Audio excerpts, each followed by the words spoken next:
Hi hello नमस्कार, कसे आहेत सर्वजण? मस्त मजेत ना? तर स्वागत आहे तुमचं आणखीन एका नवीन व्हिडिओमध्ये.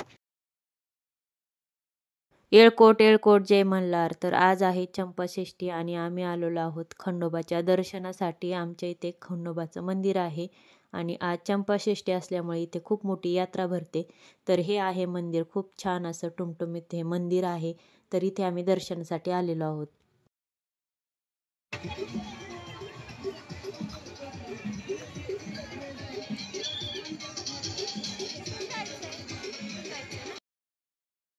खंडोबाला उधळण्यासाठी भंडारा आणि खोबऱ्याचं आज खूप महत्त्व असतं. बरेच लोक इथे भंडारा आणि खोबरे विकण्यासाठी घेऊन बसलेली होती.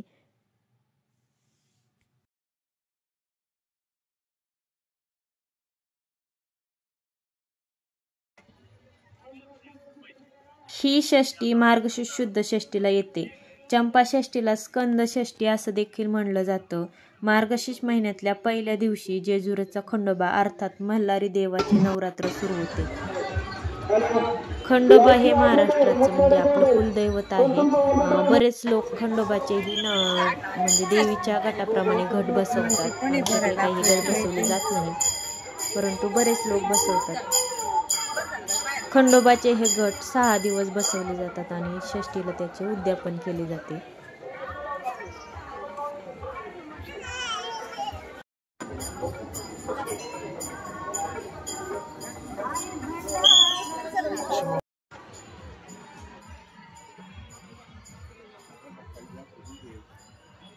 इथे मंदिराच्या साईडला महाप्रसाद चालू होता. भरीत आणि बाजरीची रोडगे असा हा प्रसाद होता. आता आम्ही रांगेमध्ये लागलो आहोत.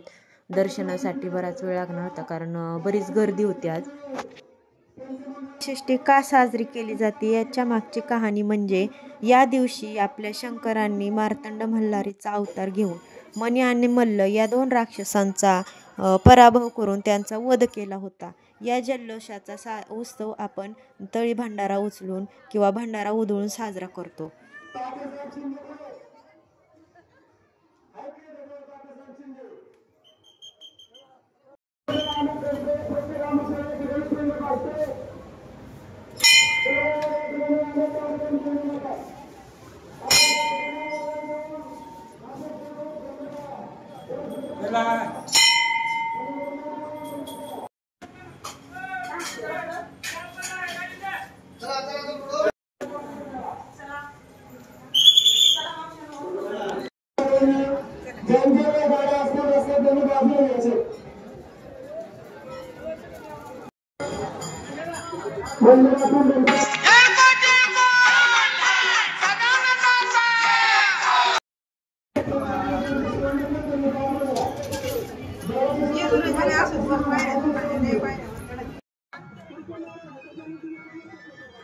मंदिरातून घरी आलो त्यानंतर तळी भंडारा उचलायचा होता. त्यासाठी नैवेद्य बनवले, बाजरीचे भाकरीचे नैवेद्य आणि त्यासोबत भरीत. तर इथे पप्पा आणि शिवम दोघेच तळी उचलत आहेत कारण आमच्या असे शहरामध्ये काय होतं, माणूस भेटत नाही तळी उचलण्यासाठी, मग दोघांमध्ये तळी उचलली. आनंदीचा उदय होतो, भैरवाची चांग भले, येळकोट येळकोट जय मल्हार. ठेवा खाली एकदा परत. महादेव चिंतामण मोरी, आनंदाचा उदय होतो, भैरवाची चांग भले, येळकोट येळकोट जय मल्हार.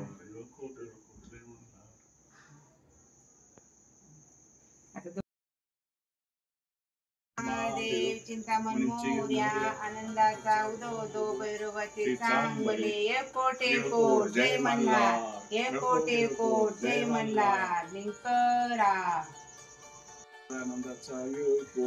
गुंबे. तर अशा पद्धतीने आम्ही केली चंपाषष्ठी, अगदी साध्या आणि सोप्या पद्धतीने साजरी. तर माझा व्हिडिओ तुम्ही शेवटपर्यंत पाहिलात त्याबद्दल धन्यवाद. भेटूयात नेक्स्ट व्हिडिओमध्ये. Bye bye, take care.